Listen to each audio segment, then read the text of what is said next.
Parabola की equation से graph बनाने में बहुत प्रॉब्लम आती है।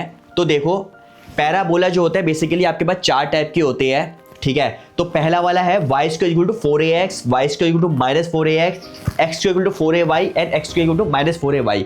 अब इनका ग्राफ कैसे ड्रॉ करना है वो देखो कि आपको एक रूल याद रखना है, जो लीनियर है ना, लीनियर मतलब जिसकी पावर 1 है, पैराबोला उस तरफ खुला रहेगा। मतलब कि यहाँ पे y स्क्वायर टू 4ax है ना, तो ये x की तरफ खुलेगा ये पैराबोला, ठीक है। ये y स्क्वायर टू 4ay है तो ये y की तरफ खुलेगा। ये पहला रूल कि जिसकी पावर 1 होगी उसकी तरफ उसका मुंह खुलेगा। दूसरी बात, अगर पॉजिटिव है तो वो राइट या अप में खुलेगा, और अगर नेगेटिव है तो वो डाउन या लेफ्ट में, मतलब नेगेटिव साइड में खुलेगा। अब देखो, जैसे मेरे पास है y square equal to 4ax, मतलब x है तो x की तरफ खुलेगा।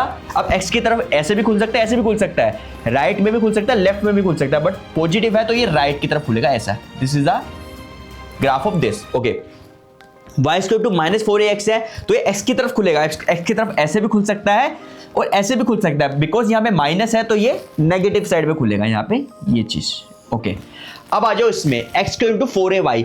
मैंने बोला था जो पावर जहां पे लीनियर है उसकी तरफ खुलेगा। ये y है, y की पावर लीनियर है तो y की तरफ या तो ऊपर की तरफ खुल सकता है या नीचे की तरफ खुल सकता है। अब आपको देखना है ऊपर खुलेगा या नीचे, तो आपको साइन देखना है। साइन क्या है? पॉजिटिव, तो ये आपका इस टाइप से खुलेगा।